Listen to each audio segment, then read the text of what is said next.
आश्विन पूर्णिमा, शरद पूर्णिमा, कोजगरा पूजा। आश्विन मास की पूर्णिमा को बहुत ही पवित्र माना जाता है। शरद पूर्णिमा से जुड़ी कई मान्यताएं हैं। ऐसा माना जाता है कि चंद्रमा इस दिन 16 कलाएं बिखेरता है। इस दिन चंद्रमा की किरणें विशेष अमृतमय गुणों से युक्त रहती हैं, जो कई बीमारियों का नाश कर देती हैं। यही कारण है कि शरद पूर्णिमा की रात को लोग अपने घरों की छतों पर खीर रखते हैं, जिससे चंद्रमा की किरणें उस खीर के संपर्क में आती है। इसके बाद उसे खाया जाता है। कुछ स्थानों पर सार्वजनिक रूप से खीर का प्रसाद भी वितरण किया जाता है। हिंदू शास्त्रों में लिखित नारद पुराण के अनुसार शरद पूर्णिमा की मध्यरात्रि में देवी महालक्ष्मी अपने वाहन उल्लू पर बैठकर अपने करकमलों में वर और अभय लिए पृथ्वीलोक में विचरण करती हैं और मन ही मन संकल्प करती हैं कि इस समय भूतल पर कौन जाग रहा है।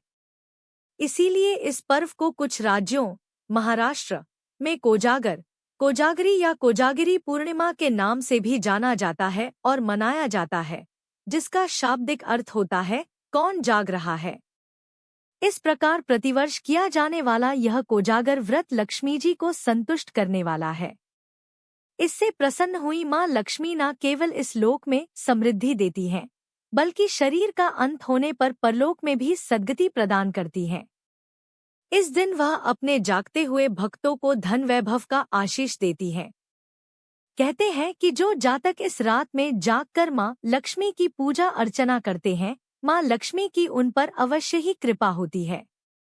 ज्योतिषियों के अनुसार भी जो इस रात को जागकर माता लक्ष्मी की उपासना करता है उसको मनवांछित लाभ की प्राप्ति होती है, और यदि उसकी कुंडली में धन योग नहीं भी हो तब भी माता उन्हें धन धान्य से अवश्य ही संपन्न कर देती है। उसके जीवन से निर्धनता का नाश होता है। इसलिए धन की इच्छा रखने वाले हर व्यक्ति को इस दिन रात को जागकर अवश्य ही माता लक्ष्मी की पूजा करनी चाहिए। शरद पूर्णिमा की रात्रि में चंद्रमा की चांदनी का लाभ अवश्य ही उठाना चाहिए। इससे वर्ष भर स्वस्थ बने रहते हैं, मन प्रसन्न रहता है। शरद पूर्णिमा को रासलीला की रात भी कहते हैं। धर्म शास्त्रों के अनुसार शरद पूर्णिमा की रात को ही भगवान श्री कृष्ण ने गोपियों के साथ रास रचाया था।